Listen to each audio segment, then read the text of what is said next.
Workshop. You start dying slowly, one. About the poem gives advice on how to live fully. It warns that a person starts dying slowly when they stop taking risks, lose curiosity, and live without passion or freedom. 2. Glossary key meanings. Dying slowly, losing the spirit of life, little by little. Monotony, boring, sameness, risk trying something new or uncertain. Passion, strong, feelings, or enthusiasm. 3.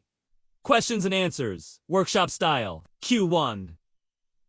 What makes a person die slowly, according to the poem? A person dies slowly when they avoid risks, do not travel, stop reading, avoid meeting new people, or live in fear. Q2.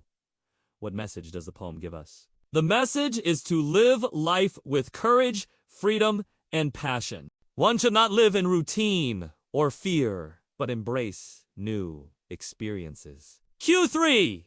Pick out any 2 negative habits mentioned in the poem. I'm not traveling. To not reading books. Q4. Find examples of repetition from the poem. Why is it used? The line "you start dying slowly" is repeated. Repetition is used to emphasize the importance of the idea and make it more powerful. Q5. Do you agree with the poet's advice? Why?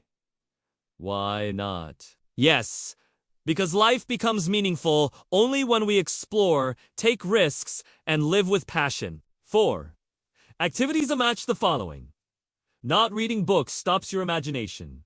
Not traveling limits your experiences. Not risking kills creativity. Not loving makes life empty. Be personal response question. What new risk would you like to take in your life to avoid dying slowly? 5. Central idea: the poem teaches us that living without curiosity, passion, or courage is equal to dying slowly. True life means embracing changes, risks, and new experiences with enthusiasm. Do you want me to prepare a full solved workshop Q&A? Activities? Appreciation? Figures of speech?